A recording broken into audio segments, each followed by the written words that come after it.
Cakra Maudonya. Oh, ini kayaknya Pak Cakra. Saya tahu ini orang ini. Halo Pak Cakra. Oh, benar Pak Cakra. Shalom, shalom Mas Ade, apa kabar? Shalom Pak Cakra. Kabar baik. Gimana kabar Pak Cakra? Oh, Alhamdulillah, syukur, syukur. Baik, terima kasih Pak Apa kabar? Cakra. Anda Kabar di sini? baik, kabar baik. Pak Cakra, Ya, ini saya dengar-dengar nih Pak Cakra ini tadinya seorang Muslim. Sampai sekarang masih Muslim atau gimana Pak Cakra?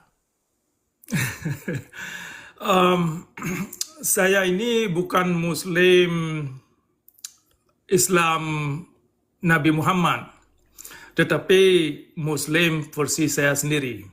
Islam versi Anda sendiri. Iya, Oke.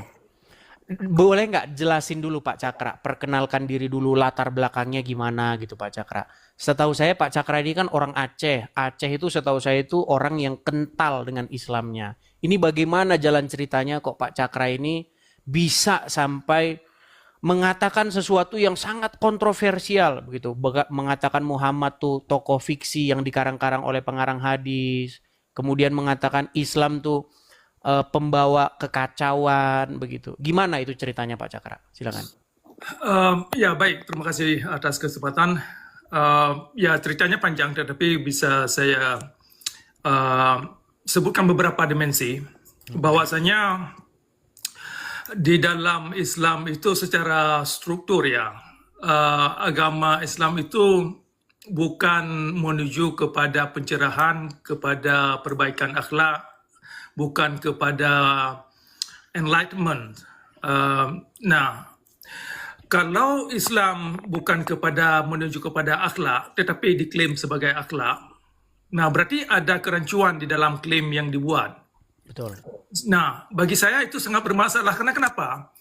Dalam hidup ini kita lihat, walaupun kita punya sarjana, punya insinyur, tetapi akhlak itu sangat tidak bisa dipisahkan daripada perangai seseorang. Ya kan?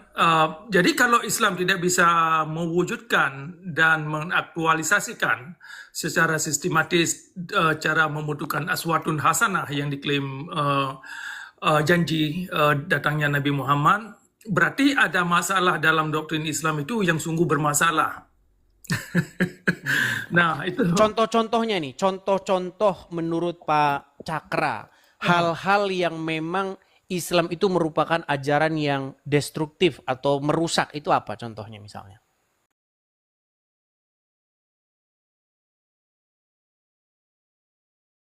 ya di um, banyak dimensi, tetapi di antaranya itu Islam adalah agama kebencian. Jadi benci itu kan sangat merusak, apalagi untuk anak-anak. Nah, kalau Tuhan membenci satu kaum, yaitu terutama kaum Yahudi, nah ini sangat bermasalah. Kemudian kalau Islam mengajarkan orang Islam membenci orang Kristen, orang Hindu, agama-agama lain, nah berarti umat Islam itu dibina dengan teori-teori yang demikian, sehingga mereka ketika mereka dewasa tidak bisa mengasimilasi diri mereka atau berkawan dengan orang lain, bekerja sama dalam satu usaha yang bisa menciptakan satu hasil yang baik bagi mereka sendiri dan bagi masyarakat untuk bisa kontribusi kepada negara dan seterusnya dan kepada dunia. Nah, karena kebencian ini adalah bagian daripada iman, nah ini bermasalah bagi saya.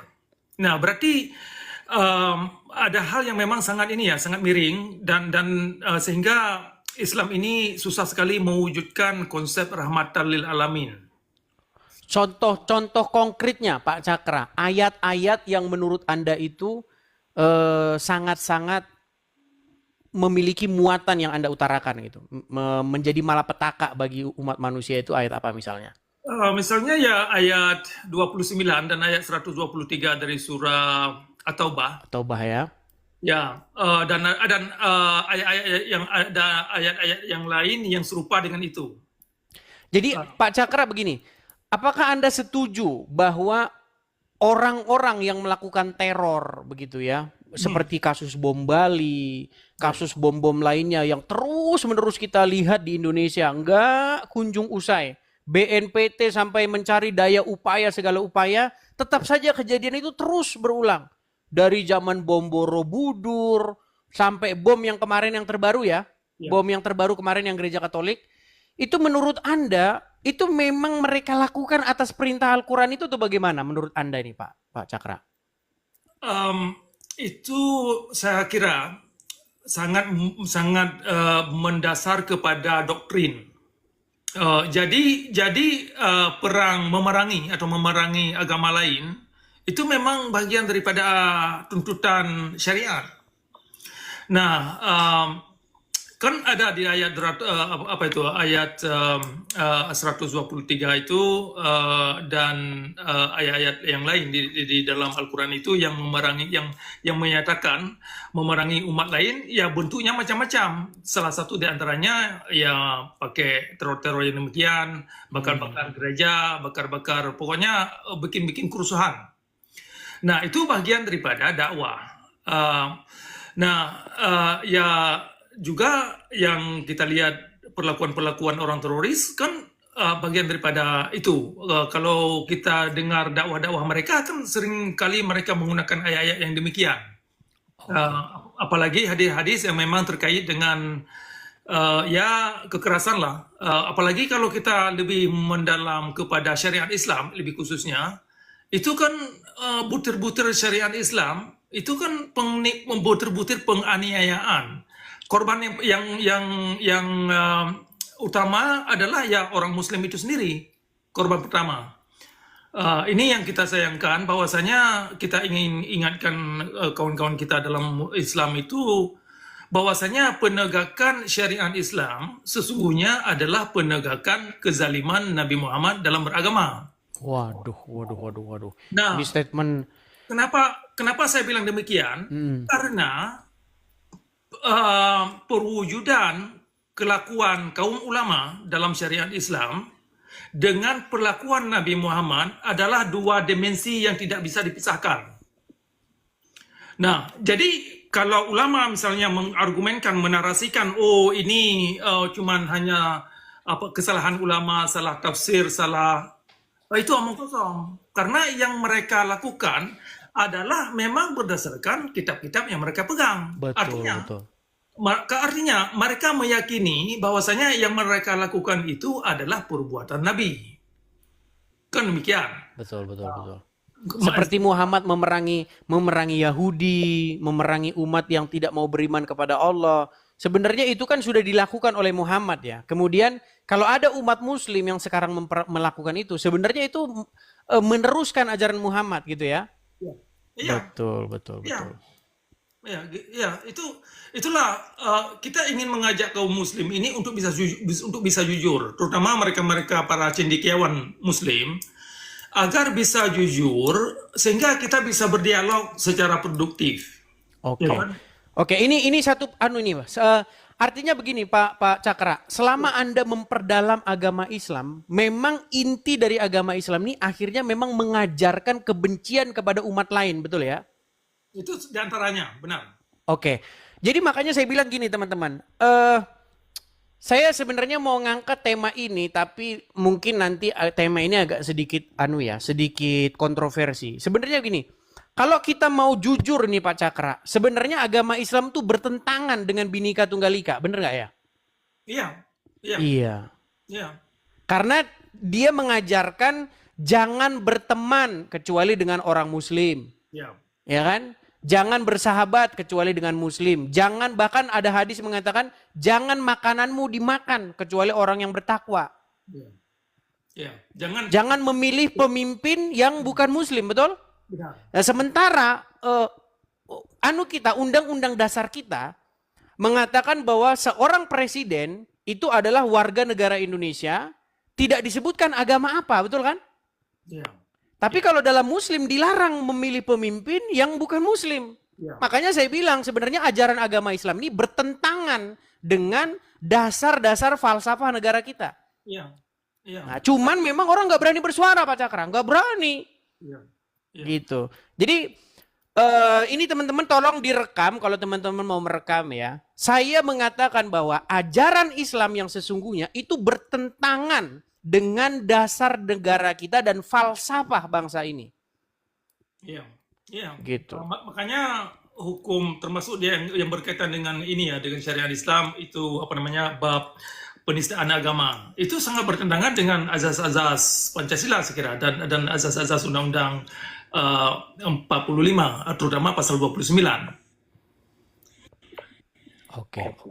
Ya, Ya, itulah teman-teman ya. Kalau teman-teman mempelajari dasar negara kita itu kan Pancasila.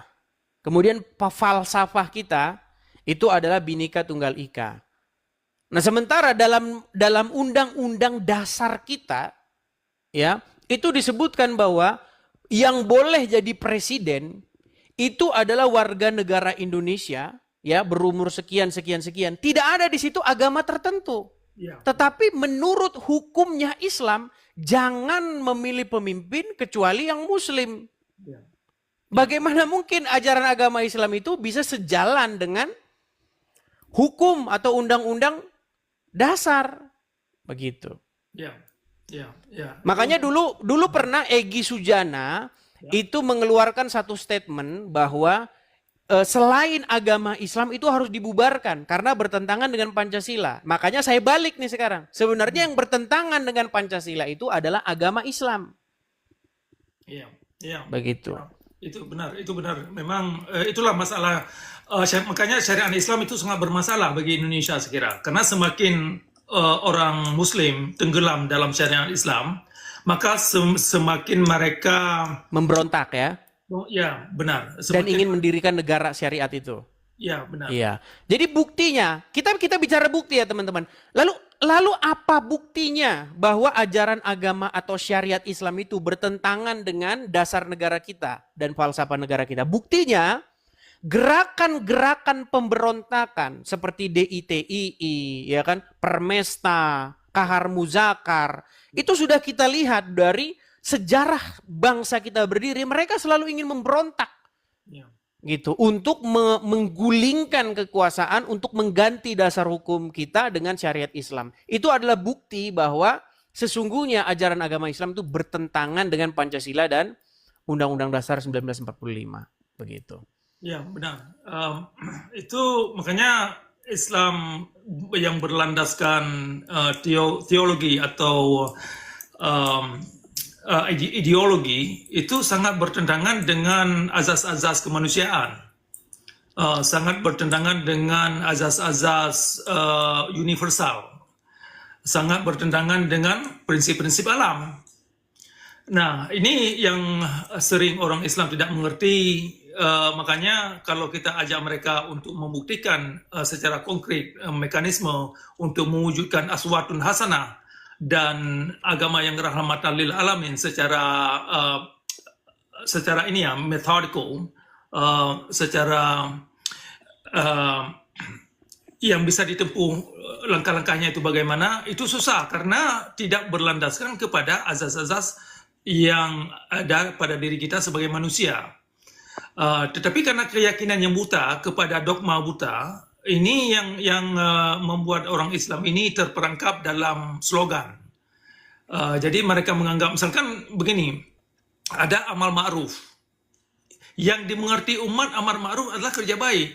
Tetapi kalau kita pelajari semakin mendalam, yang dikandung amal ma'ruf ternyata kerja jahat. Memerangi orang lain, ya kan, kerja yang menipu demi agama, banyaklah, terutama dalam dimensi syariat Islam. Itu sudah di mata kita semua dan kawan-kawan di bawah bisa menelusuri mereka sendiri, dan buktinya sudah banyak, bukan hanya di Indonesia tetapi di berbagai negara, bahwasanya syariat Islam tidak dapat mengangkat marwah satu bangsa. Iya, betul sekali. Ya. Dan tidak pernah mengangkat marwah kita secara Ya. jasad, apa namanya. Betul. Artinya gini, kita kan harus bercermin dari yang sudah-sudah gitu ya. Ya. Contoh, bahkan di zaman Muhammad saja itu ketika pada zaman Khilafah Rasyidin itu, bagaimana penerus Muhammad itu terjadi kekacauan di mana-mana. Terjadi disintegrasi, terjadi peperangan, saling tikai, saling bunuh, ya kan? Bagaimana seorang pemimpin saja seperti Umar bin Khattab, seperti Ali bin Abu Thalib, seperti Utsman bin Affan itu berakhir dibunuh. Gitu kan? Itulah satu bukti bahwa kita tidak mungkin bisa mengatakan bahwa syariat Islam itu memang membawa sesuatu yang baik begitu. Dari yang sudah-sudah terjadi, di mana ada syariat Islam, di situ ada kekacau balauan. Seperti misalnya yang terjadi sekarang di Afghanistan, di Pakistan, Syria, bahkan di zaman-zaman setelah Muhammad sendiri itu kekacauan di mana-mana begitu. Benar. Termasuk di Afrika Barat itu kan orang-orang yang sangat radikal itu kan mereka menggunakan syariat Islam. Itu negara-negara mereka kena anjlok, padahal sumber daya alam yang dikandung oleh negara mereka itu kan sungguh banyak. Tetapi karena syariat Islam umatnya itu miskin. Karena ya orang takut untuk datang ke sana untuk menanam modal, untuk mengembangkan satu bisnis. Kemudian etika kerja masyarakat setempat ini tidak menunjukkan dan tidak bisa membuat investor ini aman. Oke. Nah, termasuk ya sekarang ini kan contoh bagi masyarakat Indonesia bisa melihat di Aceh. Sekian lama sudah ada Islam di Aceh. Nah, ternyata peradaban manusia tidak dapat mengangkat maruah masyarakat Aceh itu sendiri kepada peradaban yang maju mulia. Oke. Nah, artinya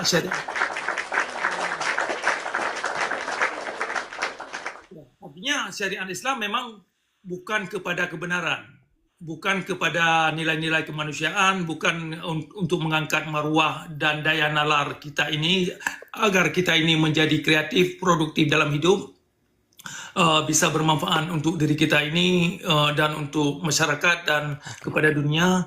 Dan syariat Islam bukan untuk mengangkat maruah kaum wanita. Nah, ini ibu-ibu yang di bawah ini tolong dipikirkan ini persoalan syariat Islam. Itu di antara korban pertama adalah kaum wanita. Betul sekali. Di mana wanita itu terkekang hak-haknya, bahkan mereka itu tidak boleh keluar rumah ya menurut syariat Islam ya. Iya. Jadi teman-teman, ya memang gini Pak Cakra, masalahnya itu banyak umat muslim itu yang tidak mendapatkan edukasi yang benar begitu. Mereka hanya mendapatkan sebuah slogan-slogan kosong tentang wah korupsi, khilafah solusinya, ini segala macam. Ya puji Tuhan lah, artinya negara kita itu sudah mengambil tindakan untuk membubarkan ya paham-paham semacam ini yang memang paham-paham semacam ini itu mengancam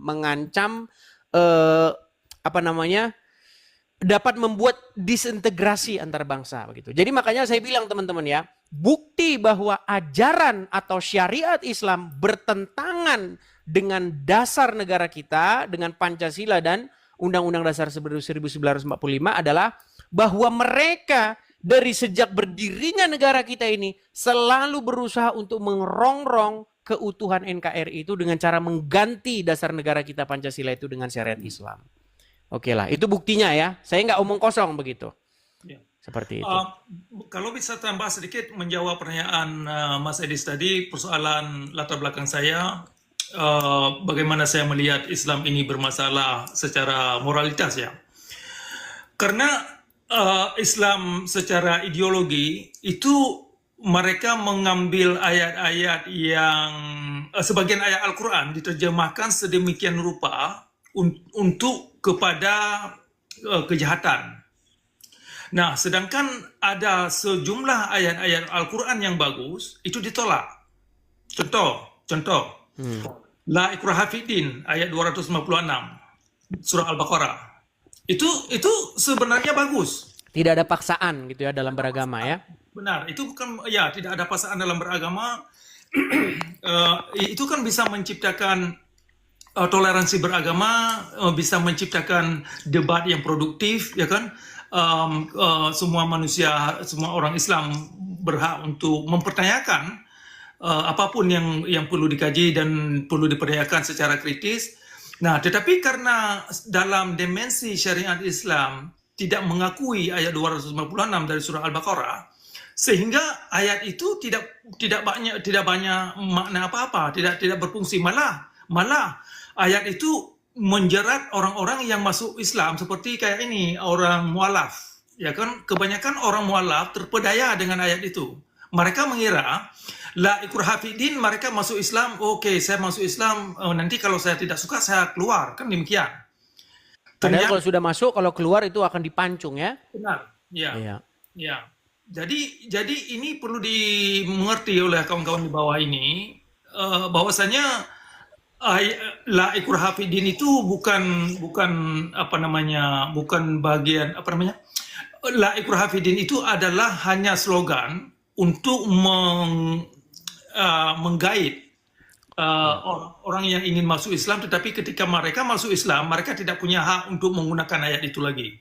Nah, itu Nah, satu hal Pak Cakra, gini, ya, banyak sebenarnya kita ini atau pemimpin-pemimpin negara ini itu sebenarnya yang muslim ya, hidup dalam kemunafikan. Kenapa saya katakan hidup dalam kemunafikan?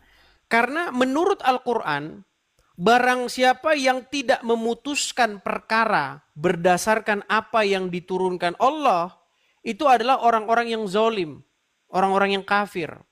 Karena mereka tidak memutuskan perkara berdasarkan apa yang diturunkan oleh Allah. Sementara negara kita itu tidak memutuskan perkara berdasarkan apa yang diturunkan Allah. Contoh misalnya, di negara kita kalau orang mencuri itu ditahan. Kalau orang berzina itu ditahan juga. Kalau orang mengganti agamanya bahkan nggak apa-apa. Sementara menurut Al-Quran, menurut hukum yang diturunkan oleh Allah, kalau orang mencuri dipotong tangannya. Kalau orang berzina dicambuk. Kalau orang mengganti agamanya maka dibunuh. Itulah kenapa Aceh sekarang itu memperjuangkan untuk didirikan syariat itu. Karena memang Aceh tahu bahwa ini hukum ini nggak sesuai dengan syariat. Nah makanya saya bilang teman-teman, Kenapa ajaran agama Islam itu tidak sesuai dengan hukum yang ada di negara kita? Karena memang ya apa yang diungkapkan, hukum yang dinyatakan oleh Allah tidak bersesuaian dengan hukum yang kita anut sekarang. Itulah kenapa mereka berusaha untuk menggulingkan pemerintahan untuk mengganti dasar negara kita. Gitu. Tapi sekarang ini sebenarnya banyak orang-orang yang ya harus bermuka dua, harus berpura-pura ini. ya, Itu makanya saya melihat memang ya ini seperti makan buah si malakama begitu ya. Mau diikuti hukum kita bertentangan dengan syariat Allah, mau di ini nanti dianggap pemberontak. Itu. ya. Seperti Memang, itu. itu memang syariat Islam, seperti saya katakan tadi, memang bermasalah bukan hanya di Indonesia, tetapi di mana saja. Ini perlu kita ingatkan kepada rekan-rekan di bawah yang Muslim untuk bisa memikirkan bahwasanya kalau orang Islam mau syariat Islam, kenapa mereka tidak ke negara-negara, larinya ke negara-negara seperti Afghanistan, ke negara-negara Afrika Barat di sana kan, dan karena mereka tahu bahwasanya hasil daripada syariat Islam yang sudah kita lihat hanya Kebodohan, kedunguan dan malapetaka ya. Ya, Iya. benar. Ya benar. Nah, jadi ke depan kita perlu menginspirasikan kawan-kawan kita, yang terutama mereka-mereka yang sudah di bangku kuliah ya, mereka yang sudah berada di kalangan akademia, untuk bisa berani mempertanyakan hal-hal yang memang bermasalah terutama dalam kitab hadis, dalam kitab fikih. Karena kalau mereka tidak berani mempertanyakan, tidak berani jujur dalam beragama, berarti agama itu sendiri tidak bisa dijadikan sebagai petunjuk. Nah itu, karena jujur ini kan penting saya kira. Ini menunjukkan kedalaman intelektual. Nah, kadang-kadang kita mengerti memang ada sebagian masyarakat Islam kalau mereka jujur nanti dikeluarkan oleh orang tua mereka, diusir dari keluarga, diusir dari orang kampung dan macam-macam. Oke. Nah, memang itu resikonya. Tetapi kalau kalangan akademia tidak berani jujur dalam menuangkan narasi mereka, apa yang mereka tahu dan apa yang mereka tidak tahu, berarti kualitas pendidikan yang mereka dapat di universitas itu kan perlu sangat-sangat dipertanyakan kualitasnya Oke. dan tidak mengacu manusia kepada peradaban yang terang benderang seperti yang dimaksud. Oke. Pak Cakra, gimana Pak Cakra? Ini banyak yang protes juga. Ini seolah-olah kita ngomong di belakang ini. Gimana kalau kita naikkan satu muslim ini supaya dia bisa membantah argumen? Gimana? Eh, boleh? Ya, Boleh, silakan. boleh ya. Kita naikkan satu muslim. Ya. Kita naikkan satu muslim ya. Coba kita naik Mr. Syair Bali ya. Syair Bali. Kita naikkan kakak Syair Bali. Ya, Syair Bali muslim, Bang. Wah, saya Hindu, saudara. Oke, Hindu. Oke, Hindu ya. Kita naikkan satu muslim ya. Kita naikkan satu muslim. Kita diskusi yang akademis ya. Boleh. Saya naikkan satu muslim Mas Fanani. Oke. Jadi udah ada perwakilannya. Ini Pak Cakra muslim tapi muslim yang berbeda dengan Muslim kebanyakan. Kemudian Syair Bali ini Hindu. Fanani muslim ya Bang ya? Muslim, Iya. ya, Bang Edi. Oke. Tadi bagaimana nih Selamat malam. tanggapan dari Mas Fanani tentang apa yang sudah kita bahas tadi nih? Kalau untuk menanggapi lebih jauh, saya kurangnya kurang kompeten ya. Saya soalnya tidak tahu agama yang lebih mendalam ya. Cuman secara global ya, kita sebenarnya yang dikatakan Pak Cakra itu ya ada benarnya ada salahnya. Karena yang dimaksud beliau itu kan menganggap bahwa Islam itu eksklusif ya, intinya hanya untuk kalangan sendiri. Itu saya rasa nggak benar. Itu banyak dasar-dasarnya atau hadis-hadisnya yang apa namanya dalil-dalilnya yang mengatakan bahwa Islam itu adalah rahmatan lil alamin. Jadi tidak benar itu kalau secara keseluruhannya seperti itu nggak benar. Mungkin dari apa istilah perspektif Pak Cakra mungkin seperti itu ya. Cuman kalau untuk secara umum tidak seperti itu saya rasa. Oke. Tapi begini Mas Fanani. Apakah Anda setuju bahwa ajaran agama Islam itu bertentangan dengan Bhinneka Tunggal Ika dan Pancasila? Kalau untuk dasar negara kita sendiri seperti Pancasila jelas tidak bertentangan. Oke, Masalah kalau sila pertama kalau kita oke, sudah begini Mas Fanani berjalan. sedikit. Kita kan berkaca dari sejarah nih. Bagaimana gerakan Kahar Muzakar, ya kan? Bagaimana gerakan DITII, ya kan? PRRI Permesta. Bagaimana gerakan-gerakan Islam yang pada zaman dahulu sampai detik ini. Bahkan yang terbaru itu adalah